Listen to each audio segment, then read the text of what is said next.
katika matumaini.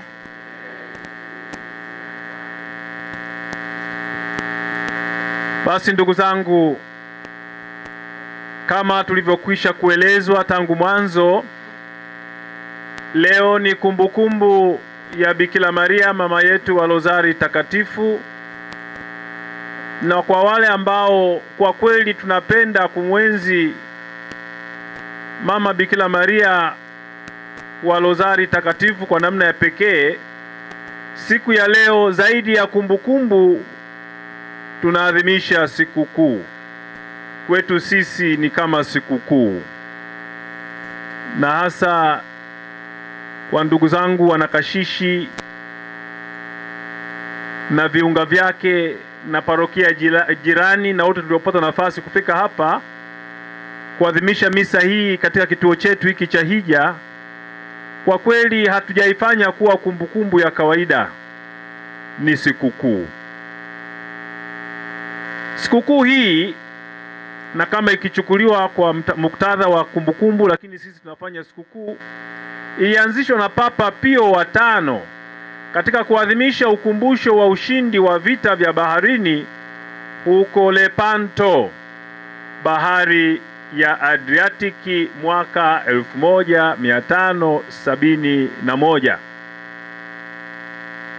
Inasemekana Wakristo walipata ushindi kutokana na msaada wa mama mtakatifu wa Mungu ambaye aliombwa kwa kusali rozari. Kumbukumbu hii na kwetu sikukuu hii inatuhimiza wote kufanya fikara juu ya mafumbo ya Kristo kwa kufuata mfano wa Bikira Maria ambaye kwa namna ya pekee alihusika na kuzaliwa, kuteswa na kufufuka kwa utukufu wa mwana wa Mungu.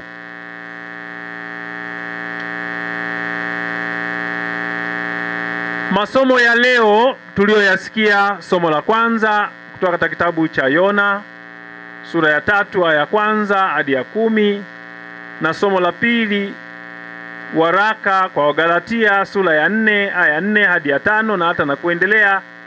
Lakini pia somo la Injili ya Luka sura ya 10 ya 38 hadi ya 42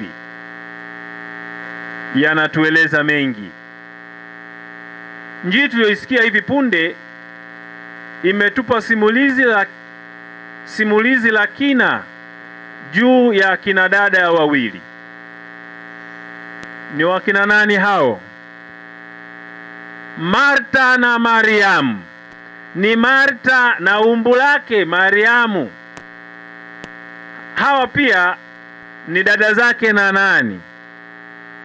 Dada zake Lazaro.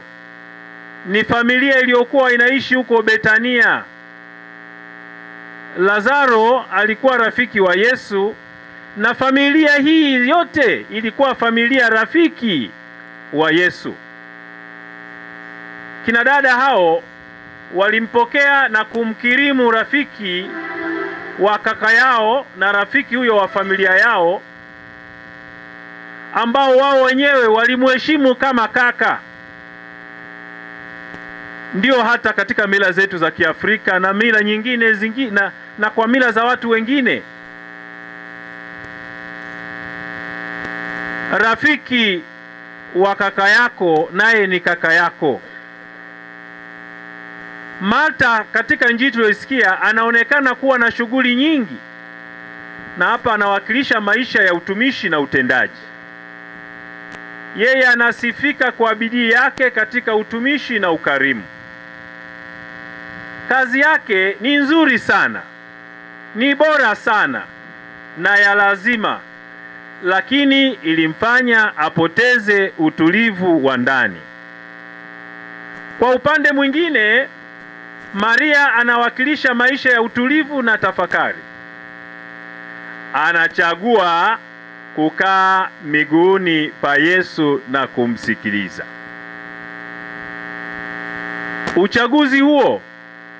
Chaguo hilo ndilo linamfanya Yesu amwambie Maria, amechagua fungu lililo jema ambalo hataondolewa. Kauli hii ya Yesu haimaanishi kuwa utumishi wa Martha ni mbaya. Hata hivyo, inaweka wazi, inaweka bayana kwamba kipaumbele cha kwanza ni kile alichochagua na kufanya huyu Maria, yaani kukaa miguuni pa Yesu na kumsikiliza. Ndiyo kusema utendaji na utumishi wote unafaa kama utazaliwa kutoka katika usikivu na urafiki wa kina na Kristo.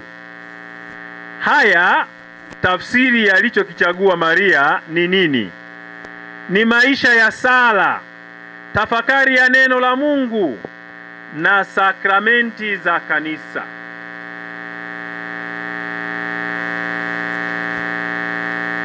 Hasa Ekaristi Takatifu. Na hayo yote yanawakilisha maisha ya ufuasi kamili wa Yesu, kama tunavyosoma katika maandiko matakatifu. Sehemu moja ya maandiko matakatifu inasema maneno haya: neno moja tu nimelitaka kwa Bwana, nalo ndilo nitakalo litafuta, nikae nyumbani mwa Bwana siku zote za maisha yangu, tena ni utafakari uzuri wake asubuhi na mchana, ni utazame na ni utafakari uzuri wake kutwa nzima. Tutaenda kusoma kwa wakati wetu Zaburi ya 27 aya 4. Kwa hiyo ndugu zangu, kwa hayo tuliyasikia tunajifunza tusitumie siku nzima kwa mambo yetu tu kama tulivyozoea. Yaani, nyie wananzengo wenzangu, sisi wa Tanzania siku hizi karibu wote tunajua Kiingereza. Ukimwambia mtu twende asubuhi kanisani tukasafishe kanisa leo Jumamosi, sisi ni jumuiya ya zamu, anakuambia niko busy. Ni Kiswahili kwa nicho. Ukimkuta mwingine amenyenyua nyanya zake na mchicha anaenda sokoni, unamwambia twende jumuiya ndogo ndogo, anakuambia niko busy. Hicho ni Kiswahili kweli au ni Kisukuma? Kwa hiyo Watanzania wote siku hizi tunajua Kiingereza. Niko busy, niko busy, niko busy, niko busy. Kwa mambo ya Mungu niko busy, ila kwa mambo yangu nina nafasi. Kwa hiyo ndugu zangu, tutenge muda wa kutosha kwa ajili ya Mungu pia. Kwani muda tulionao ni kama wa mkopo. Yaani muda huu tumekopeshwa. Tuna deni kwa Mungu. Na kama tunavyojua, dawa ya deni ni kuiba. Dawa ya deni ni kulipa. Kwa hiyo tulipe hilo deni, tusije tukashindwa kutoa hesabu ya matendo yetu mema kwa Mungu tukifika. Atakapotuuliza muda wote 24 mara 7, yani siku nzima kuna masaa 24, na katika siku 7 kila wiki 24 mara 7, masaa yote hayo ni masaa mangapi? Mengi sana. Unafika kwa Mungu unashindwa kueleza kwamba sikuwa na muda wowote kwa Mungu, nilikuwa busy. Hapo utaonekana umeshindwa kulipa, na muda aliyokukopesha Mungu hapa duniani itaonekana umeshindwa kulipa. Kwa hiyo itaonekana Mungu ataanza kujilaumu kwa nini alikuumba, maana kwa kukuumba alikukopesha muda, eti na wewe hukopesheki. Hivi kweli unafurahi kweli mtu akijua kwamba wewe hukopesheki atakukopesha? Kwa hiyo tafsiri yake, Mungu angejua kwamba hatukopesheki kwa muda asingetuumba. Kwa hiyo kuna mtu hapa anachukia kwa kuumbwa? Hemu angalie mwenzako pembeni alivyojaliwa uzuri wa uso, wa sura, wa mwili na roho.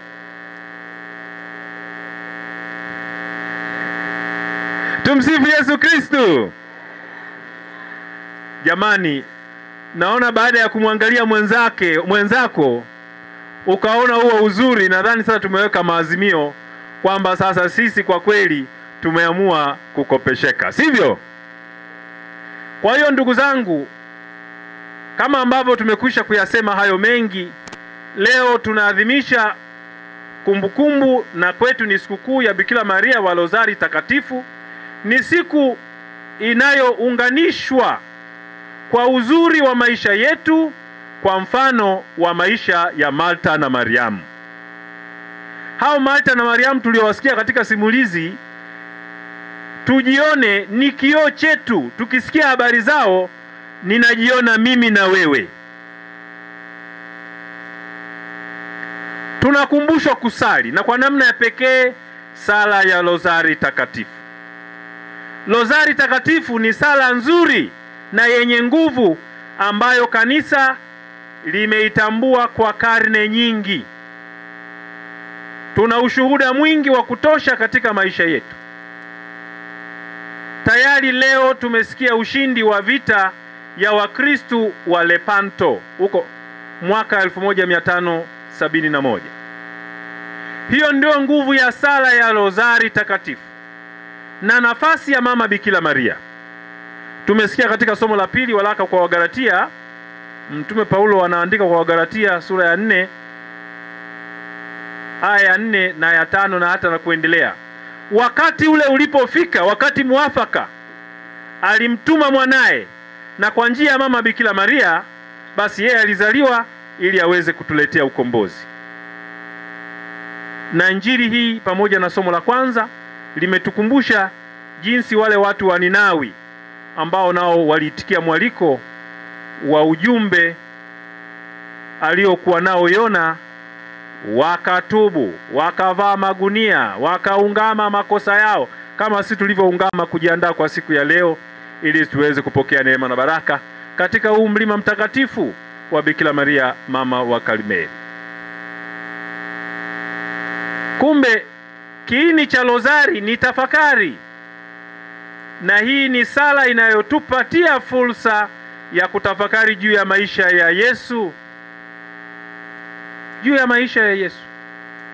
Mtakatifu Maximilian Kolbe aliwahi kusema maneno haya, kwamba kila punje ya Rozari ni hatua ya kuukaribia moyo mtakatifu wa Yesu kupitia moyo safi wa Mama Bikira Maria.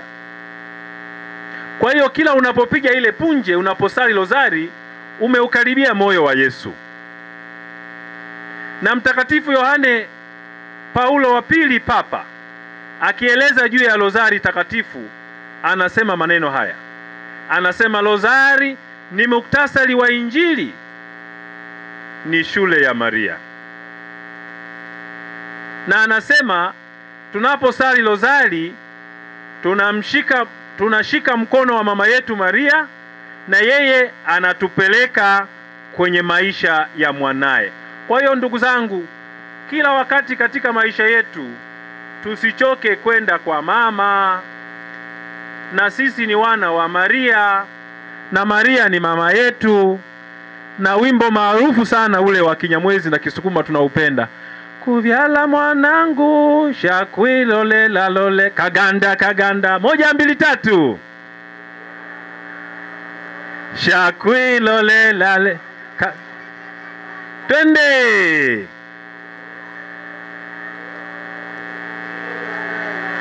kaganda kaganda na lile sunda hele lele sunda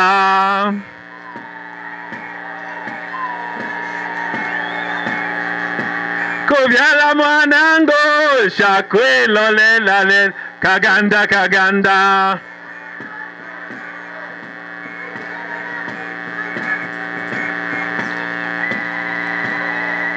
nalele sunda sunda nalele sunda sunda nalele sunda sunda.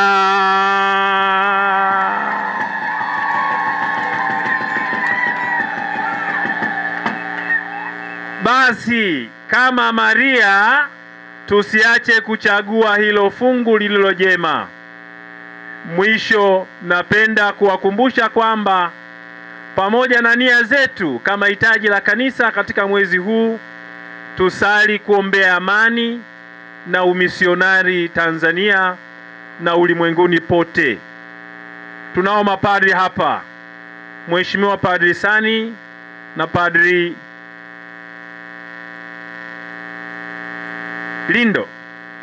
Linto na hawa wengine, hata wengine wanatoka Uganda, wanatoka Kenya, ni wamisionari. Wamekuja hapa Usukumani kwa sababu wanataka kupanda mbegu ya imani, kupanda kanisa katika mioyo yetu. Huo ndio umisionari. Tuombe moyo wa umisionari, tupate waumini wengi walio wema na watakatifu, makatekista walio wengi wema na watakatifu, watawa na mapadre, ili kazi ya umisionari, kazi ya uinjilishaji iendelee. Tumuombe Mama Bikira Maria wa Rozari Takatifu na Malkia wa Amani atuombee. Tumsifu Yesu Kristo.